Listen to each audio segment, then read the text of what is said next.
ഒന്ന് നമ്മൾ ഇന്ന് ഏവൻഗേലിയനായി വായിച്ചു കേട്ട ഭാഗം വിശുദ്ധ യോഹന്നാൻ എഴുതിയ സുവിശേഷം 3-ാം അധ്യായത്തിൻ്റെ 1 മുതൽ 8 വരെയുള്ള വാക്യങ്ങളാണ് ഏവൻഗേലിയൻ വായിച്ചത്.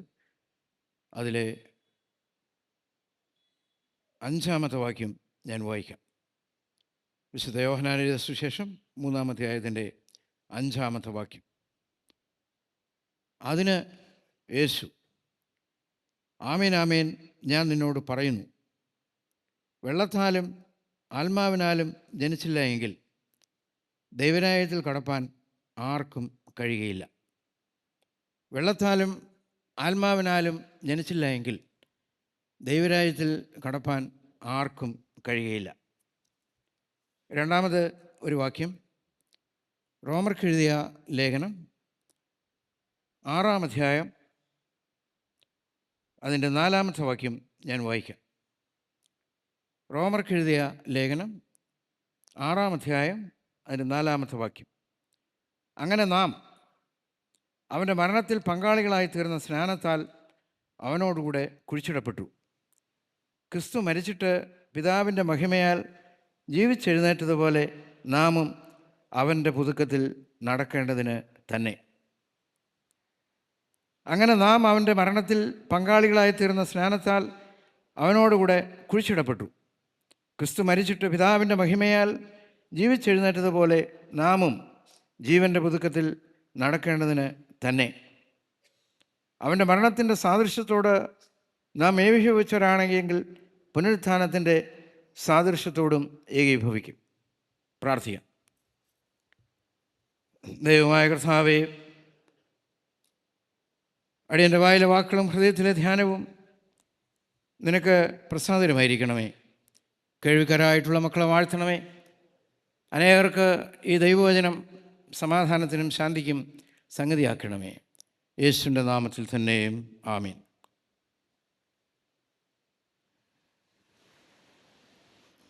വിശുദ്ധ യോഹന്നാൻ എഴുതിയ സുവിശേഷം 3-ാം അധ്യായത്തിൻ്റെ 1 മുതൽ ഉള്ള വാക്യം വായിക്കുമ്പോൾ കർത്താവായ യേശു ക്രിസ്തുവും ഒരു യഹൂദ പ്രമാണിയായ നിക്കോദെമോസും തമ്മിലുള്ള സംഭാഷണമാണ് രേഖപ്പെടുത്തിയിരിക്കുന്നത്. നിക്കോദെമോസ് വളരെ അറിവുള്ള ഒരു മനുഷ്യനായിരുന്നു. അവൻ രാത്രിയിൽ അവൻ്റെ അടുക്കൽ വന്ന് അവനോട്, റബ്ബി, നീ ദൈവത്തിൻ്റെ അടുക്കൽ നിന്ന് ഉപദേഷ്ടാവായി വന്നിരിക്കുന്നുവെന്ന് ഞങ്ങൾ അറിയുന്നു. ദൈവം തന്നോടുകൂടെ ഇല്ലെങ്കിൽ നീ ചെയ്യുന്ന ഈ അടയാളം ചെയ്യുവാൻ ആർക്കും കഴിയുകയില്ല എന്ന് പറഞ്ഞു.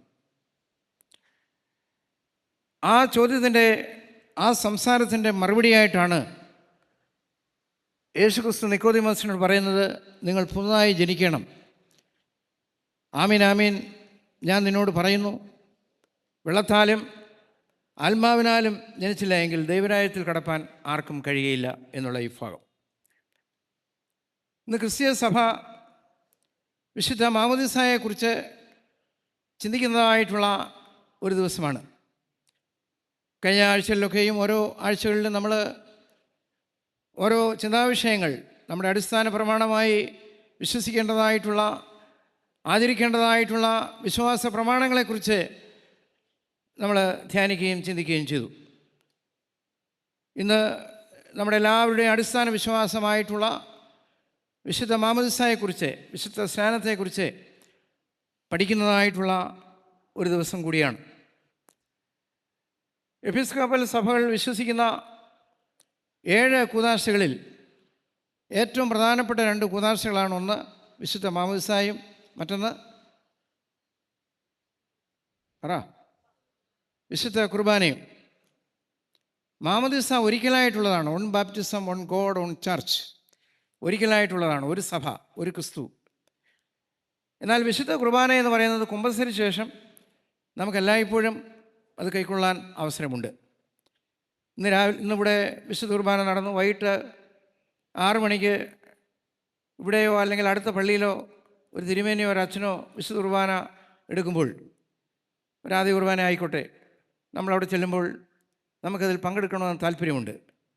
നമുക്ക് വിശുദ്ധ കുർബാന കൊള്ളാനൊക്കുമോ? ഏ വിശുദ്ധ കുർബാന കൈക്കൊള്ളാം. കുമ്പസരിച്ച് എപ്പോൾ വേണമെങ്കിലും നമുക്ക് വിശുദ്ധ കുർബാന കൈക്കൊള്ളാം. കുമ്പസാരമാണ് വിശുദ്ധ കുർബാന കൈക്കൊള്ളുന്നതിനുള്ള യോഗ്യത. ആ കുമ്പസാരം സത്യമായിട്ടും ആത്മാർത്ഥതയോടെയും ഉള്ളതായിരിക്കണം.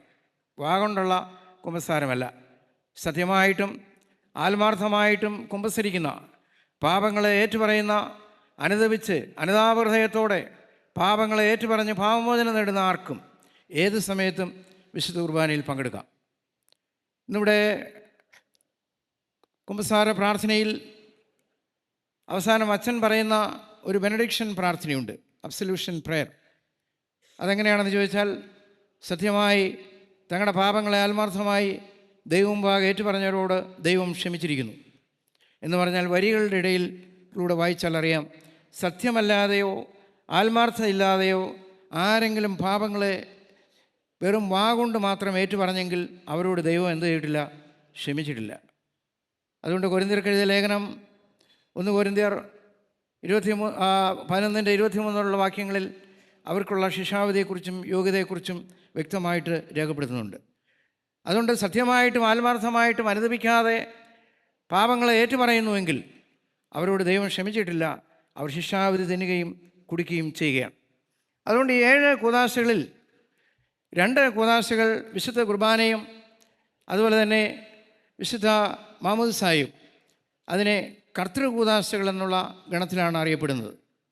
കർത്താവ് ലോകത്തിലായിരുന്നപ്പോൾ ചെയ്തതും തിരുസഭയോട് ചെയ്യാൻ പറഞ്ഞതുമായിട്ടുള്ള കൂദാശയാണ് എന്ത്? കർത്തൃകൂദാശകൾ. അതിനെ ഡൊമിനിക്കൻ സാക്രമെൻറ്റ്സ് എന്നുള്ള പേരിലാണ് അറിയപ്പെടുന്നത്. തിരുസഭയോട് ഇത് ചെയ്യാൻ പറഞ്ഞിരിക്കുകയാണ്.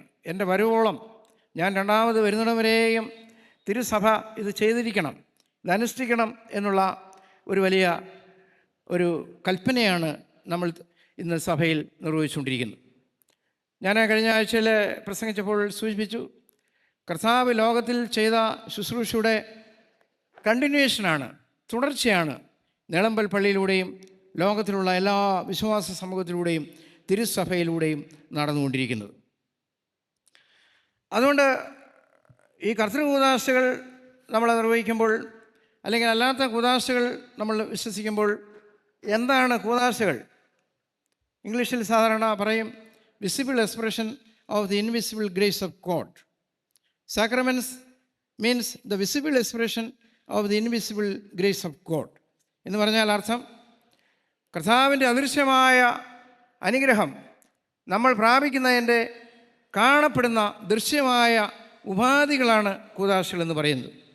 ഉദാഹരണത്തിന് വിശുദ്ധ മാമോദിസായിൽ വെള്ളം നമ്മുടെ തലയിൽ ഒഴിക്കുന്ന സമയത്ത് ആ വെള്ളം വീഴുന്നത് നമുക്ക് ഫീൽ ചെയ്യും.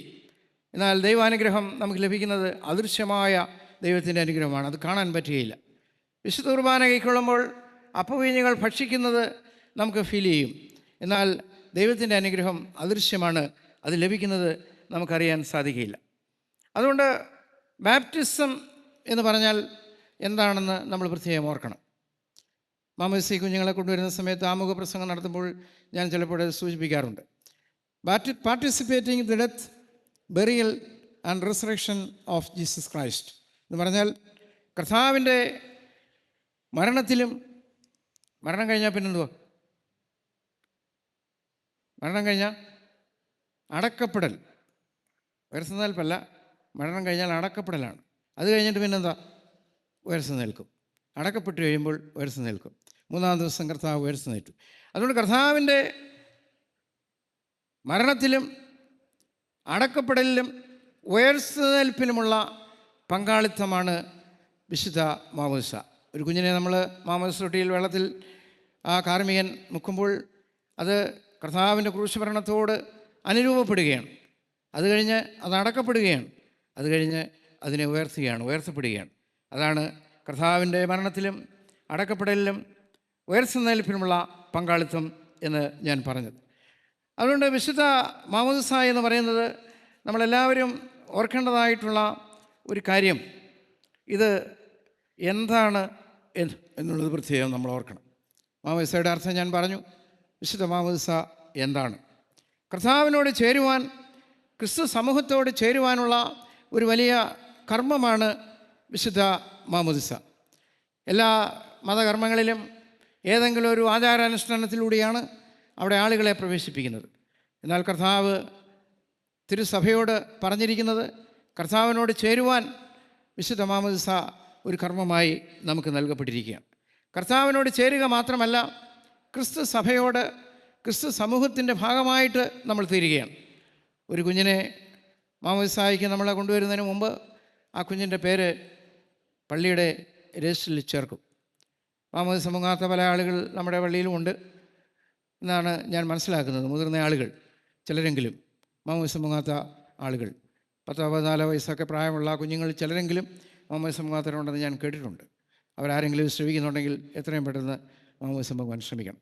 അതുകൊണ്ട് ക്രിസ്തീയ സഭയോട്, സമൂഹത്തോട് ചേരുവാനുള്ള വിശുദ്ധ മാമോദിസ. കുഞ്ഞിൻ്റെ പേര് ജെറുസലേം മാർത്തോമാ ചർച്ചിൻ്റെ രജിസ്റ്ററിൽ പേരെഴുതി ചേർക്കും.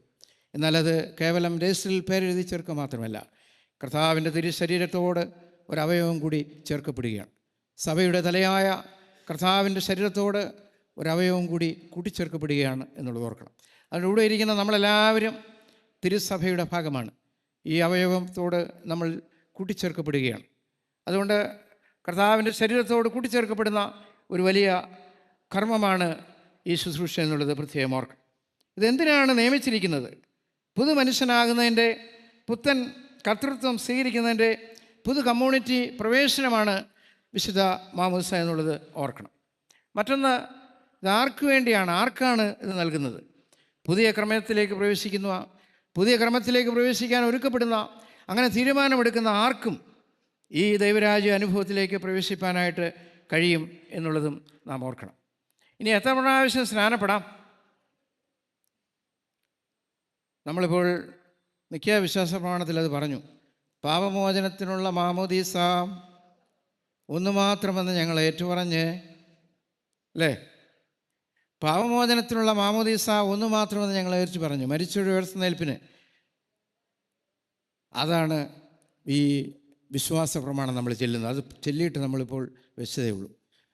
അതുകൊണ്ട് വൺ ബാപ്റ്റിസം, പാപമോചനത്തിനുള്ള മാമോദീസ ഒന്ന് മാത്രമെന്ന് ഞങ്ങൾ ഏറ്റുപറഞ്ഞ്. അവിടെ ഇനി അടുത്ത ചോദ്യം, മാർത്തോമാ സഭ മുതിർന്ന സ്നാനത്തിൽ വിശ്വസിക്കുന്നുണ്ടോ? ഉണ്ടോ? പറ. 2 സ്നാനവും സഭ അംഗീകരിക്കുന്നുണ്ട്. Child baptism and adult baptism, മുതിർന്ന സ്നാനവും സഭ അംഗീകരിക്കുന്നുണ്ട്. നമ്മുടെ എല്ലാവരുടെയും മാതാപിതാക്കൾ വിശ്വാസികളാണ്. വിശ്വാസികളായ മാതാപിതാക്കൾക്ക് ഉണ്ടാകുന്ന കുഞ്ഞുങ്ങളെ ചെറുപ്രായത്തിൽ നമ്മൾ മുക്കും. അതിൻ്റെ പിന്നീടുള്ള ചോദ്യത്തിൻ്റെ മറുപടി ഞാൻ ഇപ്പോൾ പറയാം. മുക്കും. എന്നാൽ അവിശ്വാസികളായ മാതാപിതാക്കൾക്ക് ഉണ്ടാകുന്ന കുട്ടികൾ, അവർ ചിലപ്പോൾ 40 വയസ്സോ 20 വയസ്സോ 15 വയസ്സോ 25 വയസ്സോ 30 വയസ്സോ അതിന് മേലോട്ടുള്ള പ്രായത്തിലാണ് യേശുവിനെ രക്ഷിതാവായി സ്വീകരിച്ചത്. അങ്ങനെയുള്ളവർക്കും നമ്മൾ എന്തു ചെയ്യും? സ്നാനം നൽകും. അതുകൊണ്ടാണ് ഇന്ന് ആയിരക്കണക്കിന് ആളുകൾ കേരളത്തിന് വെളിയിൽ, കർണാടക, ആന്ധ്രാപ്രദേശങ്ങളിലൊക്കെ ഇന്ന് ക്രിസ്ത്യാനികൾ ഉണ്ടായിരിക്കുന്നത്. അപ്പോൾ അഡൽട്ട് ബാപ്റ്റിസം ഉണ്ടോ? മുതിർന്ന സ്നാനം ഉണ്ടോ സഭയിൽ? ഉണ്ട്, അല്ലേ? നമ്മൾ അറിഞ്ഞോ അറിയാതെയോ നമ്മളില്ല എന്ന് പറയും. 2 ബാപ്റ്റിസവും സഭ അംഗീകരിക്കുന്നുണ്ട്. ചൈൽഡ് ബാപ്റ്റിസവും സഭ അംഗീകരിക്കുന്നുണ്ട്, അഡൽട്ട് ബാപ്റ്റിസവും സഭ അംഗീകരിക്കുന്നുണ്ട്. ഇതൊരു വലിയ തർക്ക വിഷയമാണ്. എന്നാൽ നമ്മൾ ഓർക്കണം, നമ്മുടെ സെമിനാരികളിലൊക്കെ പഠിക്കുന്ന ധാരാളം ഇൻഡിപെൻഡൻറ്റ് ചർച്ചസിലെ പാസ്റ്റർമാരുണ്ട്. അവരവിടെ വരുമ്പോൾ ഇത് പഠിച്ചിട്ടാണ് അവർ ഡോക്ടറേറ്റും PhD ഒക്കെ വാങ്ങിക്കുന്നത്. എന്നാൽ സഭയിൽ ചെല്ലുമ്പോൾ അവരുടെ ഉപദേശങ്ങളിൽ അവർ മാറ്റം വരുത്തുകയാണ്. എന്നാൽ തിയോളജി എല്ലാം ഒന്നാണ് എന്നുള്ള പ്രത്യേകം നമ്മൾ ഓർക്കണം. അതുകൊണ്ട് തിരുസഭയിലേക്ക്, കർത്താവിൻ്റെ സമൂഹത്തിലേക്ക്, കർത്താവിൻ്റെ ശരീരത്തോട് ചേരുവാൻ ആഗ്രഹിക്കുന്ന, ദൈവരാജ്യ അനുഭവത്തിലേക്ക് പ്രവേശിക്കുവാൻ ആഗ്രഹിക്കുന്ന ആർക്കും നൽകപ്പെടുന്ന കർത്താവിൻ്റെ ഒരു വലിയ കൽപ്പനയാണെന്ത്? വിശുദ്ധ മാമോദിസ. അതുകൊണ്ട് ഞാൻ ഓർപ്പിച്ചല്ലോ, അവിശ്വാസികളായ മാതാപിതാക്കൾക്ക് ഉണ്ടാകുന്ന കുട്ടികളെ അവർ പ്രായപൂർത്തിയായി കഴിയുമ്പോഴാണ് യേശുവിനെ കുറിച്ച് കേൾക്കുവാൻ സാധിച്ചത്, യേശുവിനെ രക്ഷിതാവായി സ്വീകരിപ്പാൻ സാധിച്ചത്. അവർക്ക് മുതിർന്ന സ്നാനമാണ് നൽകുന്നത്. അങ്ങനെയാണ് മാർത്തോമാ സഭാംഗങ്ങളായി ഇന്ന് 100 കണക്കിന് ആളുകൾ കേരളത്തിന് വെളിയിൽ ഉള്ളത് എന്നുള്ളത് പ്രത്യേകമായിട്ട് ഓർക്കണം. അബ്രഹാമിന് വിശ്വാസം വന്നത് എപ്പോഴാണ്? മുതിർന്നപ്പോഴാണ് അബ്രഹാമിന് വിശ്വാസം വന്നത്. എന്നാൽ അബ്രഹാമിനുണ്ടായ മകനെ 8-ാം നാളിൽ പരിച്ഛേദന കഴിക്കുന്നുണ്ട്. അത് പ്രത്യേകം ഓർക്കണം. അതുകൊണ്ട് ഇനി മറ്റൊരു ചോദ്യം നമ്മളെല്ലാവരും ചോദിക്കുന്ന ഒരു ചോദ്യമാണ്. ഒന്നും അറിയാൻ വയ്യാത്ത ഒരു കൊച്ചിനെ പിടിച്ച് അതിനെ മുക്കിയാൽ, മാമോദിസ മുക്കിയാൽ അതിനെന്താണ് സാൽവേഷൻ ലഭിക്കുന്നത്, എന്താണ് വിശ്വാസം ലഭിക്കുന്നതെന്ന് ഒരു ചോദ്യമുണ്ട്. അതിന് മുമ്പ് മറ്റൊരു വാക്യം കൂടി ഞാൻ ഓർപ്പിക്കാം. മത്തായി സുവിശേഷം 28-ാം അധ്യായത്തിൻ്റെ 19-20 വാക്യം. ആകയാൽ നിങ്ങൾ പുറപ്പെട്ട് പിതാവിൻ്റെയും പുത്രൻ്റെയും പരിശുദ്ധാത്മാവിൻ്റെയും നാമത്തിൽ സ്നാനം കഴിപ്പിച്ചും ഞാൻ നിങ്ങളോട് കൽപ്പിച്ചതൊക്കെയും പ്രമാണിപ്പാൻ തക്കവണ്ണം ഉപദേശിച്ചുകൊണ്ട് സകല ജാതികളെയും എൻ്റെ ശിഷ്യന്മാരാക്കിക്കൊള്ളുവിൻ എന്നാണ് പറഞ്ഞിരിക്കുന്നത്. അതുകൊണ്ട് സകല ജാതികളെയും ശിഷ്യന്മാരാക്കുന്ന ഒരു വലിയ ശുശ്രൂഷയാണ്. അതുകൊണ്ട് ഒന്നും അറിയാൻ വയ്യാത്ത ഒരു കുഞ്ഞിനെ മുക്കുന്ന സമയത്ത്, മാമോദിസ നൽകുന്ന സമയത്ത് ആ കുഞ്ഞിന് വേണ്ടി വിശ്വാസം ഏറ്റു പറയുന്നത് 3 ആളുകളാണ് വിശ്വാസം ഏറ്റു പറയുന്നത്. ആരൊക്കെയാണെന്നറിയാമോ? ഒന്ന്, മാതാപിതാക്കൾ. ഇനി മാതാപിതാക്കളില്ലാത്ത കുഞ്ഞുങ്ങളാണെങ്കിൽ അതിനെ വളർത്തുന്ന ഏതെങ്കിലും മാതാപിതാക്കൾ. നമ്മുടെ അനാഥശാലയിൽ വളർന്ന ധാരാളം ആളുകളുടെ പിതാവ് എന്ന് പറയുന്നത് ക്രിസ്തുസൻ തിരുമേനിയാണ്, അലസാണ്ട തിരുമേനിയാണ്. കാരണം അവരുടെ മാതാപിതാക്കൾ ആരാണെന്ന് അറിയത്തില്ല. ഓർഫനായിട്ട് കിട്ടിയ കുഞ്ഞുങ്ങളാണ്. അവരെ സേവാസംഘത്തിൻ്റെ വകയായി അനാഥ മന്ദിരത്തിലൊക്കെ വളർത്തി, നമ്മുടെ മന്ദിരത്തിലൊക്കെ വളർത്തി. അച്ഛന്മാരായ ആളുകൾ വരെ മാർത്തോമാ സഭയിലുണ്ട്. അപ്പോൾ അവർ അപ്പൻ എന്ന് പറയുന്നത് ആരാണ്? തിരുമേനിമാരാണ്. തിരുമേനി അപ്പച്ചൻ എന്നാണ് പറയുന്നത്. അതുകൊണ്ട് മാതാപിതാക്കൾ അവരുടെ വിശ്വാസം ഏറ്റു പറയും. 3ാമത് ഒരാളും കൂടെ വിശ്വാസം ഏറ്റു പറയും. ആരാണത്? ഒരു പെൺകുഞ്ഞാണെങ്കിൽ ഒരമ്മ, ഒരാൺകുഞ്ഞാണെങ്കിൽ ഒരപ്പൻ വിശ്വാസം ഏറ്റു പറയും. എന്താണ് വിശ്വാസം ഏറ്റു പറയുന്നത്? സാത്താനെ ഞാൻ ഉപേക്ഷിക്കുന്നു, യേശു മെസ്സിഹായെ ഞാൻ സ്വീകരിക്കുന്നു. സാത്താനെ ഞാൻ ഉപേക്ഷിച്ച് യേശു മെസ്സിഹായിൽ ഞാൻ പൂർണ്ണമായി വിശ്വസിക്കുന്നു. അപ്പോൾ ഈ വിശ്വാസം ഏറ്റു പറഞ്ഞ്, അപ്പോൾ ഈ കുഞ്ഞൊന്നും അറിയത്തില്ല. അപ്പോൾ ഈ വിശ്വാസം ഏറ്റു പറഞ്ഞ് ഈ കുഞ്ഞ് ഭവനത്തിലേക്ക് പോയി ഈ കുഞ്ഞ് വളർത്തപ്പെടുകയാണ്. അപ്പോൾ ഈ തലവിടുന്ന പിതാവോ മാതാവോ റെപ്രസെൻറ്റിങ് ദി ഹോൾ ചർച്ച്, സഭയുടെ മുഴുവൻ പ്രതിനിധിയാണ്. വിശ്വാസികളായ ആളുകളെല്ലാം വന്ന ഒരു കുഞ്ഞിൻ്റെ തലയിൽ തൈ വെക്കാൻ ഒക്കത്തില്ല. എന്നാൽ പ്രാർത്ഥിക്കാം. നമ്മൾ എളമ്പപ്പള്ളിയിൽ പ്രാർത്ഥിച്ചു. അനേക കണ്ടങ്ങളിൽ നിന്ന്, അനേക നാവുകളിൽ നിന്ന് സ്തുതിയുടെയും സ്തോത്രത്തിൻ്റെയും ശബ്ദം ഉയരുന്നത് ഞാൻ ശ്രദ്ധിച്ചിട്ടുണ്ട്. ആമീൻ. അനേക നാവുകളിൽ നിന്ന് സ്തുതിയുടെയും സ്തോത്രത്തിൻ്റെയും ശബ്ദം. ഈ ആഴ്ചയിൽ ഒരുപാട് പേര് എന്നോട് സാക്ഷ്യം പറഞ്ഞു, അച്ഛാ വലിയ പനിയുടെ അസ്വസ്ഥതയിൽ ഭാരപ്പെട്ട് ഞാൻ കിടന്നു, എന്നാൽ ദൈവം എനിക്ക് ആരോഗ്യം തന്നുവെന്ന് എന്നോട് പറഞ്ഞ ധാരാളം ആളുകളുണ്ട്. നമ്മുടെ ഭവനങ്ങളിലൊക്കെ ഈ ദിവസങ്ങളിലൊക്കെ ധാരാളം ആളുകളെ പോയി കാണുവാനായിട്ടുള്ള അവസരം ലഭിച്ചു. ആശുപത്രിയിൽ പോയി കാണാൻ സാധിച്ചു. ഇനി ചില ആളുകളുണ്ട്, അത് ഈ ആഴ്ച പോകുന്നതാണ്. ഞാൻ ഈ ദിവസമൊക്കെ ഞാൻ കണക്കെടുത്ത് നോക്കിയപ്പോൾ തിങ്കൾ മുതൽ വെള്ളിയാഴ്ച വൈകുന്നേരം വരെ നടക്കുന്ന പ്രാർത്ഥനകളിൽ എല്ലാ വീടുകളും കവർ ചെയ്തു. 2-3 പ്രാവശ്യം വീടുകൾ കവർ ചെയ്യാനായിട്ട് സാധിച്ചു. അത് ഇടദിവസമായതുകൊണ്ടാണ്, ഒരു പ്രാർത്ഥന ഉള്ളതുകൊണ്ടാണ്. എന്നാൽ ഒരിക്കലും പ്രാർത്ഥന വെക്കാത്ത ഒരു 10-20 വീടെങ്കിലും കണ്ടുവെക്കാം. ദൂരെയുള്ള സ്ഥലങ്ങളിൽ സ്കാറ്റേഡായിട്ടുള്ള ഒരു 10-20 വീടെങ്കിലും ഉണ്ട്. എന്നാൽ ഞായറാഴ്ച നമുക്ക് 5-6 പ്രാർത്ഥനകൾ ഞായറാഴ്ച ദിവസമുണ്ട്. അപ്പോൾ ഞാൻ നല്ല ലിസ്റ്റ് എടുത്തപ്പോൾ എന്നും പ്രാർത്ഥന വെക്കുന്ന, ആണ്ടിൽ ഒരിക്കലെങ്കിലും പ്രാർത്ഥന വെക്കുന്ന ഈ വീടുകളിൽ ഇനി വരാനുള്ളത് ഒരു 15 വീടും കൂടെ ഉള്ളൂ. ബാക്കി ഏതെങ്കിലും ഒരു പ്രാർത്ഥനയിൽ, ഒന്നീ സീനിയർ സിറ്റിസൺ അല്ലെങ്കിൽ എഡോമിഷൻ, അങ്ങനെ ഏതെങ്കിലും ഒരു പ്രാർത്ഥനയിൽ സംബന്ധിക്കാനായിട്ട് സാധിച്ചു.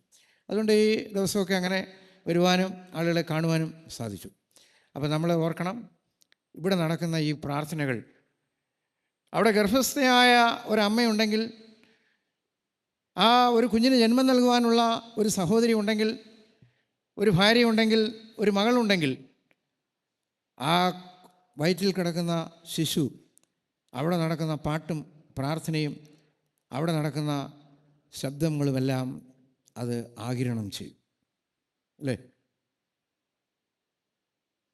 അപ്പോൾ ആ ഭവനത്തിൽ നിന്ന് ആ ഗർഭസ്ഥ ശിശു, അമ്മയുടെ വയറ്റിൽ കിടക്കുന്ന ആ കുഞ്ഞ്, ആ ഭവനത്തിൽ നടക്കുന്ന ഭവനാന്തരീക്ഷം ഒബ്സർവ് ചെയ്യും. അങ്ങനെ വേദപുസ്തകത്തിൽ തെളിവുണ്ടോ?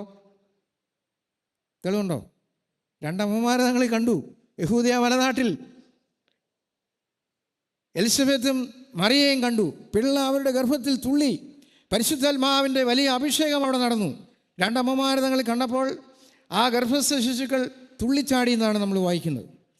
അപ്പോൾ ആ എലിസബത്ത് വലിയൊരു സാക്ഷ്യം പറയുകയാണ്, എൻ്റെ കർത്താവിൻ്റെ മാതാവ് എൻ്റെ അടുക്കൽ വന്ന മാനം എനിക്ക് എത്ര വലുതാണ്. ആമീൻ. എൻ്റെ കർത്താവിൻ്റെ മാതാവ് എൻ്റെ അടുക്കൽ വന്ന ഈ ബഹുമാനം, ഈ മാനം എനിക്കൊന്നും ലോകത്തിലെങ്ങും ലഭിക്കാത്തതാണ് എന്നുള്ള സാക്ഷ്യം ആ എലിസബത്ത് മറിയെക്കുറിച്ച് പറയുകയാണ്. അതുപോലെ തന്നെ മറിയയുടെ ആ സ്തുതി സ്തോത്രങ്ങളടങ്ങിയ പ്രാർത്ഥനയാണ് നമ്മൾ സാധാരണ സർവീസിൽ നമ്മൾ സ്തോത്ര പ്രാർത്ഥനയായി ഉപയോഗിക്കുന്നത്. എൻ്റെ ദേഹി കർത്താവിനെ പുകഴ്ത്തുന്നു, എൻ്റെ ഉള്ളം ദൈവത്തിൻ്റെ മഹത്വം വർണ്ണിക്കുകയാണ്, നിയന്ത്രിക്കുകയാണെന്ന് പറയുക. അതുകൊണ്ട് ഭവനത്തിൽ നടക്കുന്ന ഭവനാന്തരീക്ഷത്തിലൂടെ, പ്രാർത്ഥനയിലൂടെ, ആരാധനയിലൂടെ, പാട്ടിലൂടെ, പള്ളി ആരാധനയെ സമ്മതിക്കുന്നതിലൂടെ ആ ഗർഭസ്ഥ ശിശു ദൈവിക ബോധം ഉൾക്കൊള്ളും. അതുകൊണ്ടാണ് ചില കുഞ്ഞുങ്ങളൊക്കെ ജനിച്ച് കഴിഞ്ഞ് 1 വയസ്സാകുന്നതിന് മുമ്പേ അമാനുഷ്യമായ വലിയ ശക്തി ആ കുഞ്ഞിന് ഉണ്ടാകും. വേദപുസ്തകമൊക്കെ നല്ലപോലെ പഠിക്കും. അല്ല സിനിമാ കഥ പറയുകയല്ല. ചിലർ വലിയ ക്രെഡിറ്റായിട്ട് പറയും, അവൾ സിനിമയുടെ എല്ലാ പാട്ടും നല്ല ഭംഗിയായിട്ട് പാടും എന്ന് ക്രെഡിറ്റ് പറയുന്ന മാതാപിതാക്കളുണ്ട്. നിൻ്റെ മകൻ വേദപുസ്തകത്തിൽ ഒരു 10 വാക്യം തെറ്റുകൂടാതെ പറയുമോ? അതാണ് ക്രെഡിറ്റ്. തെറ്റുകൂടാതെ വായിക്കുമോ? അതാണ് ക്രെഡിറ്റ്. പ്രാർത്ഥിക്കുമോ? അതാണ് ക്രെഡിറ്റ്. ഞാൻ ഇന്ന് കുഞ്ഞുങ്ങളോട് പറഞ്ഞു, നിങ്ങൾക്ക് മലയാളത്തിൽ പ്രാർത്ഥിക്കാൻ അറിയത്തില്ലെങ്കിൽ ഇംഗ്ലീഷിൽ പ്രാർത്ഥിച്ചാൽ മതി. മലയാളത്തിലുള്ള പ്രാർത്ഥന എളമ്പലും ഈ പുനലൂരും നമ്മുടെ ഈ സ്ഥലങ്ങളിലൊക്കെ ഉള്ളൂ. എന്നാൽ വെളിയിലേക്ക് പോയി കഴിഞ്ഞാൽ കുഞ്ഞുങ്ങളൊക്കെ നല്ല പയറ് പോലെ, നല്ല തീപ്പൊരി പോലെ പ്രാർത്ഥിക്കുന്ന കുഞ്ഞുങ്ങളെ, 100 കണക്കിന് കുഞ്ഞുങ്ങളെ ഞാൻ കാണിച്ചു തരാം. നമ്മുടെ സമാജത്തിൻ്റെ ക്യാമ്പുകളിലൊക്കെ വരുമ്പോൾ കുഞ്ഞുങ്ങൾ നല്ല ഭംഗിയായിട്ട് പ്രാർത്ഥിക്കുന്ന കുഞ്ഞുങ്ങളുണ്ട്. അതുകൊണ്ട് ഇംഗ്ലീഷ് അറിയാവുന്നവർ ഇംഗ്ലീഷിൽ 10 വാചകത്തിൽ പ്രാർത്ഥിക്കണമെന്ന് പറഞ്ഞിട്ടുണ്ട്. അതുകൊണ്ട് ഭവനാന്തരീക്ഷത്തിലൂടെ ആ മാതാവോ പിതാവോ അവിടെ പ്രാർത്ഥിക്കുന്നതിലൂടെ ആ ഗർഭസ്ഥ ശിശു അത് ഒബ്സർവ് ചെയ്യും. അതിന് സ്വഭാവത്തിൽ വലിയ മാറ്റം സംഭവിക്കുകയാണ്. അത് കഴിഞ്ഞ് വീട്ടിൽ ആ കുഞ്ഞ് ജനിച്ചു. ആ കുഞ്ഞ് ജനിച്ചു കഴിഞ്ഞ് വീട്ടിൽ നടക്കുന്ന പ്രാർത്ഥനയിലൂടെ, പാട്ടിലൂടെ, ആരാധനയ്ക്ക് കുഞ്ഞിനെ കൊണ്ടുവന്നതിലൂടെ, ഇതിലൂടെയൊക്കെ ഈ കുഞ്ഞ് ഒബ്സർവ് ചെയ്യും. അത് കഴിഞ്ഞ് സൺഡേ സ്കൂൾ പഠിക്കാനായിട്ട് വരും.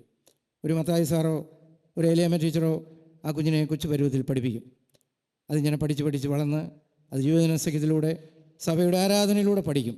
അതാണ് സഭ എന്ന് പറയുന്ന വാക്കിൻ്റെ അർത്ഥം. മനസ്സിലായി?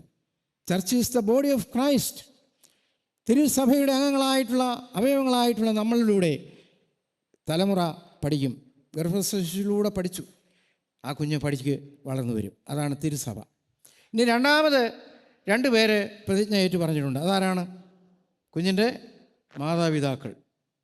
ആ കുഞ്ഞിൻ്റെ മാതാപിതാക്കൾ ആ പ്രതിജ്ഞ ഏറ്റു പറഞ്ഞിട്ടുണ്ട്. ഞാനിവനെ ദൈവകൃപയിൽ വളർത്താം, വിശ്വാസത്തിൽ ഞാൻ വളർത്താം, അവനെ പള്ളി ആരാധനയിൽ ഞാൻ സമ്മതിക്കുവാൻ തക്കവണ്ണം ഞാൻ അവനെ വളർത്തിക്കൊണ്ട് വരാം എന്ന് വിശുദ്ധ മതവായുടെ മുമ്പിൽ നിന്ന് നോക്കിക്കൊണ്ട് ആണ് സത്യപ്രതിജ്ഞ ചെയ്തിട്ട് പോകുന്നത്. അതിന് വിരുദ്ധമായി ഒന്നും നടക്കാൻ പാടില്ല. അതുകൊണ്ട് അത് ഏറ്റു പറയും. അത് കഴിഞ്ഞ് കുഞ്ഞ് തിരിച്ചറിവാകുന്നതിന് സമയം എപ്പോഴാണ്? പറ. ഉറങ്ങുന്നവരെ ഉണർന്നെഴുന്നേറ്റ് സ്തുതിപ്പിൻ എന്നാണ് വേദപുസ്തകത്തിൽ പറയുന്നത്. ഉറങ്ങുന്നവരെ ഉണർന്നെഴുന്നേറ്റ് സ്തുതിപ്പിൻ. തിരിച്ചറിവാകുന്ന സമയം എപ്പോഴാണ്? വിശുദ്ധ കുർബാന. അതെപ്പോഴാണ്? തിരിച്ചറിവാകാൻ പ്രത്യേകിച്ച് സമയമില്ല. നമ്മൾ ഏകദേശം പഠിച്ചു വച്ചിരിക്കുന്നത് 12 വയസ്സോ 13 വയസ്സോ 14 വയസ്സോ. എന്നാൽ ആ സമയത്തും വിശുദ്ധ കുർബാന കൈക്കൊള്ളാത്ത ധാരാളം ആളുകളുണ്ട്. അപ്പം നമുക്കറിയാം, കാർ ഓടിക്കാനായിട്ട് അല്ലെങ്കിൽ സ്കൂട്ടർ ഓടിക്കാൻ അറിയാത്ത, അല്ലെങ്കിൽ ഒരു സൈക്കിൾ പോലും ഓടിക്കാൻ അറിയാത്ത ധാരാളം മുതിർന്നവരുണ്ട്. എന്നാൽ 8 വയസ്സുള്ള കൊച്ചും വേണമെങ്കിൽ സ്കൂട്ടർ ഓടിക്കും. ലൈസൻസ് കിട്ടുന്നത് പ്രായപൂർത്തിയായ ശേഷമേ ഒക്കത്തുള്ളൂ. എന്നാൽ കൊച്ചു പരുവത്തിലേ പഠിക്കും. അപ്പോൾ നമ്മൾ അതുപോലെ തിരിച്ചറിവാകാൻ പ്രത്യേകിച്ച് സമയമില്ല. എന്നാൽ യേശു ക്രിസ്തു എനിക്ക് രക്ഷകനും കർത്താവും വീണ്ടെടുപ്പുകാരനുമാണെന്ന് എന്ന് നീ വിശ്വസിക്കുന്നുവോ, അത് 14 വയസ്സിലാണോ 13 വയസ്സിലാണോ 20 വയസ്സിലാണോ എന്ന് വിശ്വസിക്കുന്നുവോ, അന്നാണ് നിനക്ക് തിരിച്ചറിവ് വരുന്നത്. 80 വയസ്സായ ആൾ എപ്പോഴും പള്ളി വരാത്തവരില്ലേ? 85 വയസ്സായ ആൾ വിശുദ്ധ കുർബാന കൈക്കൊള്ളാത്ത ആളില്ലേ? ഇന്നുവരെ ഇത് കൈക്കൊള്ളാത്ത ആളുകളില്ലേ? അപ്പോൾ ഓർക്കണം, തിരിച്ചറിവുണ്ടാവാൻ പ്രത്യേകിച്ച് പ്രായമില്ല. യേശു ക്രിസ്തു എനിക്ക് രക്ഷകനും കർത്താവുമായ വീണ്ടെടുപ്പുകാരനുമാണെന്ന് എന്ന് വിശ്വസിക്കുന്നുവോ, അന്നാണ് എനിക്ക് നിങ്ങൾക്കും തിരിച്ചറിവുണ്ടാവുന്നത്. അങ്ങനെ വിശ്വസിക്കുന്നവർ ഒന്ന് കൈ ഉയർത്തി ഒരാമയും പറഞ്ഞാട്ടെ. അപ്പം കുറച്ച് പേരെ വിശ്വസിക്കുന്നില്ല, അവർക്ക് തിരിച്ചറിവായിട്ടില്ല. തിരിച്ചറിവായ എല്ലാവരും കൈ ഉയർത്തി എന്ത് ചെയ്തു? ആമയും പറഞ്ഞു. അപ്പോൾ തിരിച്ചറിവുണ്ടാവാൻ പ്രത്യേകിച്ച് സമയമില്ല, തിരിച്ചറിവാകും. അതുകൊണ്ട് പ്രത്യേകിച്ച് നമ്മൾ ഓർക്കേണ്ടത്, വിശുദ്ധ മാമോദിസായുടെ അനുഭവത്തിലൂടെ ഒരു പുതിയ ഉൾക്കാഴ്ചയിലേക്ക് നമ്മൾ പ്രവേശിക്കുകയാണ്. A new vision, entering to a new vision, ഒരു പുതിയ ഉൾക്കാഴ്ചയിലേക്ക് നമ്മൾ പ്രവേശിക്കുകയാണ്. ഈ പുതുജനനത്തിന് മുൻപ് നമ്മൾ പണം, പ്രശസ്തി, സുഖസൗകര്യങ്ങളിൽ നാം ആകൃഷ്ടരായിരിക്കുന്നു. എന്നാൽ വിശുദ്ധ ഈ കുർബാന കൈക്കൊള്ളുമ്പോഴാണ് നമ്മുടെ സ്നാനം പൂർത്തീകരിക്കപ്പെടുന്നത്. മുമ്പേ പറഞ്ഞ 3 പേരുടെ ഉത്തരവാദിത്വം അതോടുകൂടി അവസാനിക്കുകയാണ്. ഈ തിരിച്ചറിവ് നമുക്ക് ലഭിച്ച് വിശുദ്ധ കുർബാന കൈക്കൊള്ളുമ്പോഴാണ് സ്നാനം പൂർത്തീകരിക്കപ്പെടുന്നത്. അതുകൊണ്ടാണ് അച്ഛൻ അവസാനം എല്ലാവരെയും പറഞ്ഞ് വീട്ടിലേക്ക് വിടുന്നതിന് മുമ്പ് ഒരു റൂഷ്മ പ്രാർത്ഥന ചെല്ലും. എന്താണത്? ദൂരസ്ഥരും സമീപസ്ഥരും കർത്താവിൻ്റെ ജയം നൽകുന്ന സ്ലീബയാൽ മുദ്രയിടപ്പെട്ടിരിക്കുന്നവരും വിശുദ്ധ മുഹമ്മദിസയാൽ മുദ്രയിടപ്പെട്ടിരിക്കുന്ന ഏവരുമേ, ഈ തീർത്ഥം നിങ്ങളുടെ കടങ്ങളെ പരിഹരിക്കുകയും നിങ്ങളുടെ പാപങ്ങളെ ക്ഷമിക്കുകയും നിങ്ങളുടെ ആത്മാക്കളെ ആശ്വസിക്കുകയും ചെയ്യും. അപ്പോൾ നമ്മളിങ്ങനെ കുരിശ് വരയ്ക്കുമ്പോൾ നമ്മൾ കുരിശ് തിരിച്ച് വരയ്ക്കുമോ? നമ്മൾ വരയ്ക്കണം. അതെന്താണ്? അനുഗ്രഹത്തിൻ്റെ അടയാളമാണ്. ഒരു കാലത്ത് നമ്മൾ ഈ കുരിശ് നിന്ദയുടെ പ്രതീകമായിരുന്നു, കുരിശ് അപമാനത്തിൻ്റെ പ്രതീകമായിരുന്നു. കുരിശ് വരയ്ക്കുകയോ കുരിശിനെ നോക്കുകയോ ചെയ്യില്ല. ഈ കുരിശ് ശാപത്തിൻ്റെ അടയാളമായിരുന്നു.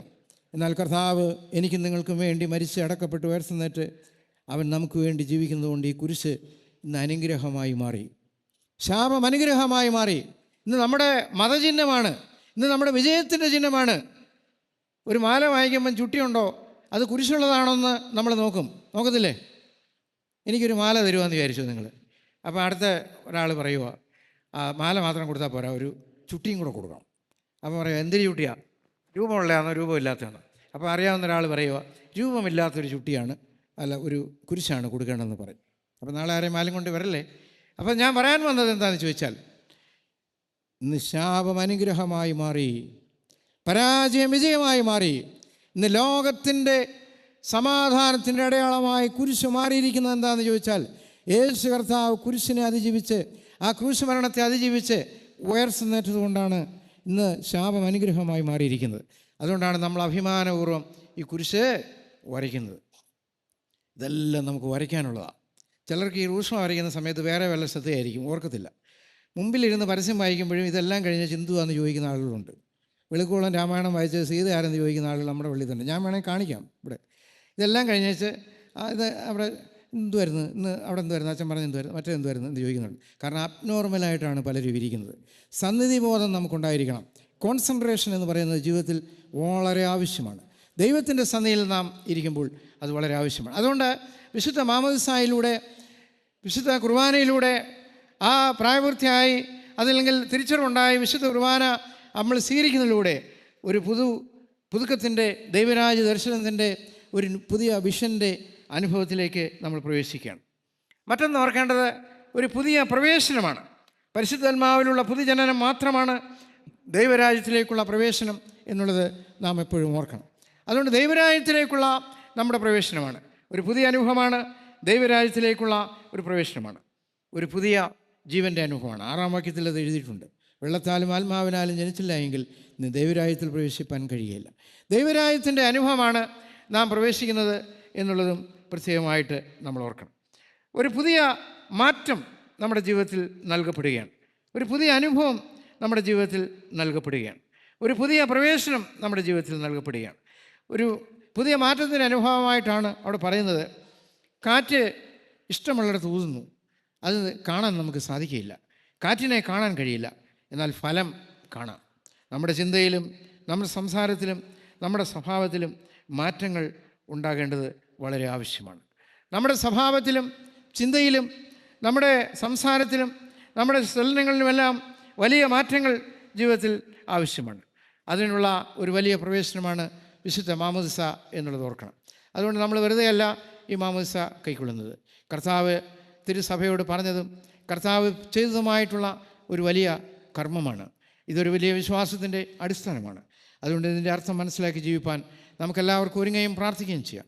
വെള്ളത്താലും ആത്മാവിനാലും ജനിച്ചില്ല എങ്കിൽ ആരും ദൈവരാജ്യത്തിലേക്ക് പ്രവേശിപ്പാൻ കഴിയില്ല. അതുകൊണ്ട് നമുക്കൊരു വലിയ ഉണർവിൻ്റെ അനുഭവമായി, ഒരു പുതുക്കത്തിൻ്റെ അനുഭവമായി തീരുവാൻ നമുക്കൊരുങ്ങാൻ പ്രാർത്ഥിക്കാം. ദൈവം നമ്മളെല്ലാവരെയും സഹായിക്കട്ടെ. ദൈവവചനമേ ദിവ്യവിശേഷം സർവദാമോദമോടെ അതിൽ ദൈവമേ